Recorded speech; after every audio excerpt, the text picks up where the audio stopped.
हरिओम नमः शिवाय। Welcome guys, welcome to my YouTube channel. आज हम बात करेंगे जो हिंदू धर्म की सबसे महत्वपूर्ण राजनीतिक विषय है, यानी जो हिंदू राजनीति का एक केंद्रीकृत विषय है, सबसे जिसके चारों ओर हिंदू राजनीति जिसके चारों ओर घूमती रहती है, वो है जातिवाद। आज हम उसके ऊपर चर्चा करेंगे। शिव महापुराण रुद्र संहिता का द्वितीय खंड जो है, उस द्वितीय खंड में अध्याय 38वां, और उस 38वें अध्याय के अंदर एक राजा हैं जिनका नाम है क्षोभ, और एक महर्षि संत हैं जिनका नाम है दधीचि। उनका विवाद आता है। वो आपस में एक दूसरे को श्रेष्ठ बताते हुए लड़ते हैं, और उसमें दधीचि राजा को मुक्के से प्रहार करते हैं विवाद में, और राजा दधीचि को तलवार से वार करता है, वज्र से वार करता है, और वो घायल हो जाते हैं। जब ऋषि दधीचि घायल हो जाते हैं तो शुक्राचार्य उन्हें स्वस्थ करने के लिए मृत्युंजय मंत्र का उपयोग करते हैं और उन्हें स्वस्थ कर देते हैं। इस प्रसंग के अंदर शुक्राचार्य मृत्युंजय मंत्र का एक वर्णन करते हैं, मृत्युंजय मंत्र की एक विशेष व्याख्या करते हैं जो इस 38वें अध्याय में दी गई है। और वो व्याख्या इस तरह की है जो जाति संबंधी इस विवाद को पूरी तरह नष्ट कर सकती है। तो हम इस प्रसंग को थोड़ा गहराई से अध्ययन करेंगे। सबसे पहले हम देखते हैं कि क्या कहते हैं ये, क्या विवाद क्या होता है। पहले हम उस विवाद को देखते हैं। राजा क्षुभ कहता है कि श्रुतियों में, वेदों में, ग्रंथों में यह वर्णन है कि राजा सर्वदेवमय है। सत्य बात है, श्रुति कहती है कि राजा सर्वदेवमय है। तो अगर सर्वदेवमय है तो राजा ही ईश्वर हुआ। महाभारत में भी आता है कि क्षत्रिय धर्म सबसे महत्वपूर्ण है, शास्त्र धर्म युगे युगे, ये चीज महाभारत में आती है। अन्य ग्रंथों में भी क्षत्रिय और राजा को ईश्वर स्वरूप, भगवान विष्णु स्वरूप कहा गया राजा को। कई ग्रंथों, हमारे ग्रंथों में, पुराणों में कई जगह ये वर्णन आता है कि जो राजा है वो साक्षात विष्णु स्वरूप है, भगवान नारायण का नित्य अवतार स्वरूप है राजा, क्योंकि वो सबका पालन करता है और भगवान विष्णु पालन करता है। लेकिन वहीं पे हमारे शास्त्रों में ऋषि, मुनि, ज्ञानी, संत, भक्त और ब्राह्मणों को, जो शास्त्रों का, धर्म का ज्ञान रखते हैं, उस ब्राह्मण वर्ण को भी ईश्वर स्वरूप कहा गया है, भगवान कहा गया है। भगवान तक पहुंचने के लिए जिन ब्राह्मणों की जरूरत होती है उनका भी बहुत महिमा मंडन हमारे शास्त्रों में किया गया है। तो एक समान रूप से क्षत्रिय वर्ण यानी राजाओं का और ब्राह्मण वर्ण यानी ज्ञानियों का बहुत बहुत वर्णन मिलता है, और उन्हें भगवान का स्वरूप और साक्षात ईश्वर कहा गया है। परंतु इस चर्चा को एक तरफ रख के अगर हम शूद्र वर्ण और वैश्य वर्ण के ऊपर चर्चा करें तो क्या उनके लिए ऐसी बातें पाई जाती हैं? तो ये बातें भी आपको मिल जाएंगी। हाँ, उनकी जो अनुमोदना है, उनकी जो महिमा है, वो कम जगह पे लिखी हुई मिलती है। लेकिन भागवत के अंदर स्पष्ट रूप से वेद व्यास जी कहते हैं कि शूद्र वर्ण या सेवक वर्ण जो सेवा करते हैं वो सभी वर्णों में श्रेष्ठ और उत्तम है। क्यों उत्तम है? क्योंकि क्षत्रियों को तो शूरवीर बन के और प्राण देने पे श्रेष्ठ पद की प्राप्ति होती है, ब्राह्मण को त्याग करके ज्ञान अर्जन करने पे श्रेष्ठ पद की प्राप्ति होती है, वैश्य को नियम पूर्वक व्यापार वाणिज्य करने पर श्रेष्ठ पद माना जाता है, उत्तम माना जाता है।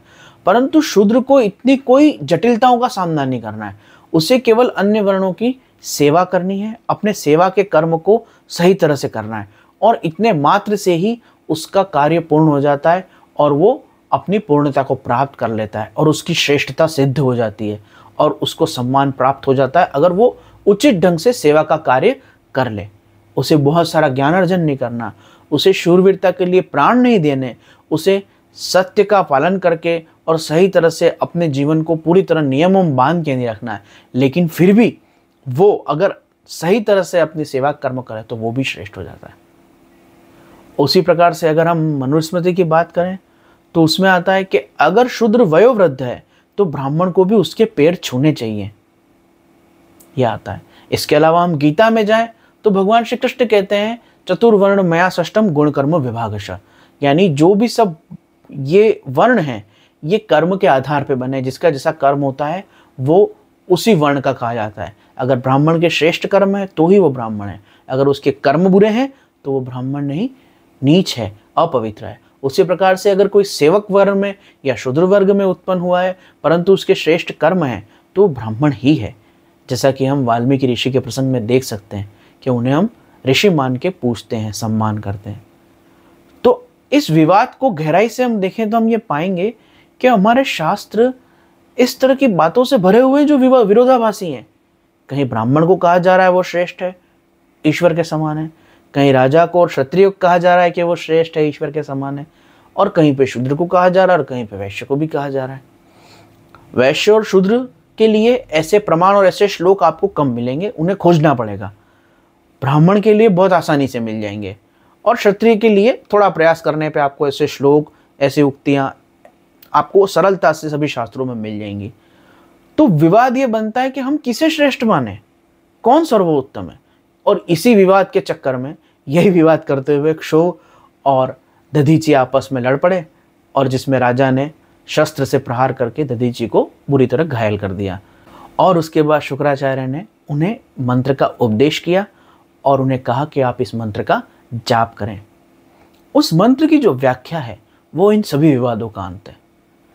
सबसे पहले उस मंत्र का जो शब्द है ओम त्र्यंबकम, तो उस त्र्यंबकम की व्याख्या में शुक्राचार्य कहते हैं कि त्र्यंबक का अर्थ है कि जो सूर्य, अग्नि और चंद्रमा, इन तीनों को प्रकाश देने वाले हैं, इन तीनों का आधार है, एक समान रूप से इन तीनों के हैं, वो भगवान शिव हैं।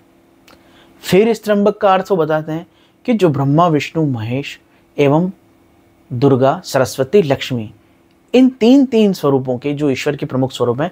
फिर दुर्गा से विभिन्न अवतार हैं जो अब 10वां अध्याय नव दुर्गाएं कहते हैं। माँ सरस्वती से और माँ लक्ष्मी से विभिन्न अवतार हैं। इस प्रकार विष्णु जी के, ब्रह्मा जी और महेश्वर शिव जी के भी विभिन्न अवतार हैं। उन्हीं अवतारों से हमारे सारे देवी देवताओं का वर्णन है। तो सभी देवी देवताओं के पिता स्वरूप, उनके आधार स्वरूप, उनके कर्ता, उनके निर्माता, उनकी शक्ति के आधार भगवान शिव हैं। उसके बाद शुक्राचार्य कहते हैं कि इस त्र्यंबक का मतलब है कि जो सत्व रज 3 गुण हैं, सात्विक, राजसिक, तामसिक। सात्विक का मतलब होता है शांत, साधु स्वभाव का व्यक्ति। राजसिक का मतलब होता है अपने काम से काम रखने वाला, कर्म में लगा हुआ व्यक्ति। और तामसिक का मतलब होता है दूसरों के काम बिगाड़ने वाला, नीच प्रवृत्ति का व्यक्ति। और सभी वस्तुएं इन 3 गुणों से ही निर्मित है। जो सुगंधित है, अच्छी है, स्वास्थ्य के लिए सुखकर है, ऐसी वस्तु सात्विक कही जाएगी। जो सामान्य है और काम चलाने के लिए काम आ जाए, ऐसी वस्तु है, वो राजसिक कही जाएगी।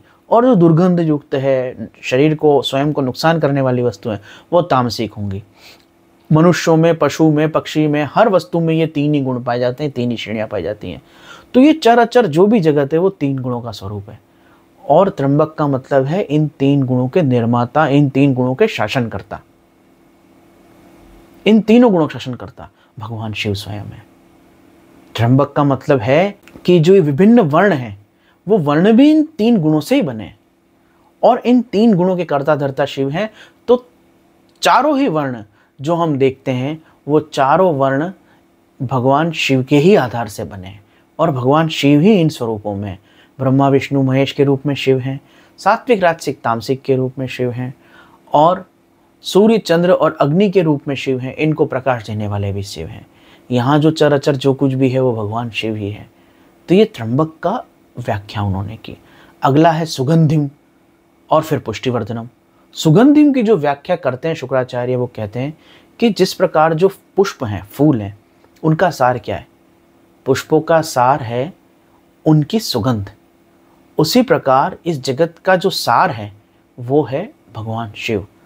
जीवों में आत्म रूप से, वस्तुओं में सत्ता रूप से, प्रकार अग्नि में तेज के रूप से, जल में तरलता के रूप से, वायु में स्पंदन और प्राण के रूप से शिव ही है। शिव के अलावा अन्य कोई तत्व है ही नहीं, कहीं कोई किसी तत्व का अस्तित्व ही नहीं है, केवल शिव ही है। ये अर्थ है सुगंधिम का। और पुष्टिवर्धनम का अर्थ है कि वो पोषण प्रदान करने वाले हैं। भगवान शिव ही तो है पोषण कर प्रदान करने वाले। अगर किसी जीव के अंदर आत्म रूप से चेतना ना हो तो क्या वो किसी भोज्य से पोषण प्राप्त कर सकता है? वायु से पोषण प्राप्त कर सकता है? जल से पोषण प्राप्त कर सकता है? मनुष्य हो या कोई जीव जंतु हो या कोई वृक्ष हो, वो पोषण तभी प्राप्त करता है जब उसमें जीवन चेतना है, आत्मा है। और वो जीवन चेतना क्या है? वो जीवन चेतना भगवान शिव ही तो है, आत्म रूप से शिव है। यही शास्त्रों में बार बार आता है। तो इस प्रकार से सबका आधार शिव है। सुगंधिम पुष्टिवर्धनम, सबका सार भी शिव है और सबके पोषण करने वाले भी शिव हैं। और इस मंत्र का जो मूलभूत सार निकलता है वो ये निकलता है कि आप जिससे मिल रहे हो, जिससे बात कर रहे हो, जो देख रहे हो, जो सुन रहे हो, जो भी आपके आसपास आपके सहित है, वो सब कुछ भगवान शिव स्वरूप, शिव का ही प्रतिबिंब है। ये एक श्रुति है उपनिषद की, सर्वम खलविदम ब्रह्म, उसी का वर्णन है, उसी की व्यापकता है। जब ये ज्ञान, जब ये समझ विकसित हो जाती है कि सर्वम खलविदम ब्रह्म, तो सारी समस्याएं दूर हो जाती हैं, सारे विवाद दूर हो जाते हैं। अगर राजा क्षोभ और दधीची को इस ज्ञान का अंश मात्र भी समझ आता तो ये विवाद करते ही नहीं। वो समझ जाते कि राजा भी अपनी जगह पे शिव स्वरूपी है और जो ज्ञानी ब्राह्मण संत हैं वो भी अपनी जगह पे शिव स्वरूपी हैं। संपूर्ण जीव जगत के अंदर कोई भी वस्तु ऐसी नहीं है जो शिव स्वरूप ना हो, परंतु उस वस्तु की अपनी योग्यता है, अपनी स्थिति है, और अपनी योग्यता और स्थिति के हिसाब से ही वो अपने कल्याणमय स्वरूप के अंदर स्थित है। शिव का अर्थ होता है कल्याण।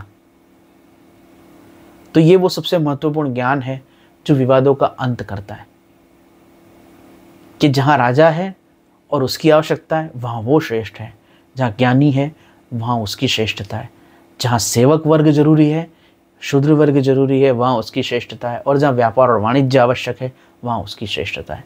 किसी वस्तु की श्रेष्ठता या निम्नता इस बात पे निर्भर नहीं करती कि वो वस्तु क्या है, इस बात पे निर्भर करती है कि उस समय उस वस्तु का उपयोग कहाँ है। जहाँ ज़रूरत है सुई की वहाँ सुई ही श्रेष्ठ है, और जहाँ ज़रूरत है तलवार की वहाँ तलवार ही श्रेष्ठ है। हर वस्तु, हर व्यक्ति, हर जीवित या जड़ या सजीव या निर्जीव प्राणी, तत्व, वस्तु, पदार्थ अपनी अपनी उपयोगिता के हिसाब से मंगलमय स्वरूप शिव स्वरूप ही है। सर्वम खलविदम ब्रह्म, ये सब कुछ ईश्वर स्वरूप ही है। ये उसका जो वर्णन किया है शुक्राचार्य ने, अद्भुत वर्णन किया है।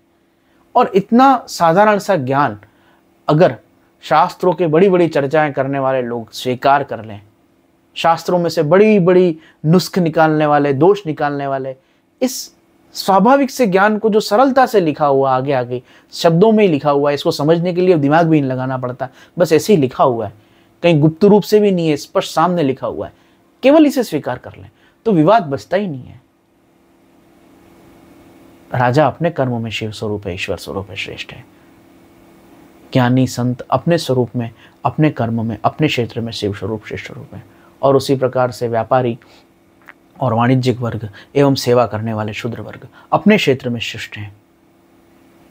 ओम नमः शिवाय। कोई जाति नहीं है, कोई प्रजाति नहीं है, इन सभी रूपों में भगवान ही अटखेलियाँ कर रहे हैं।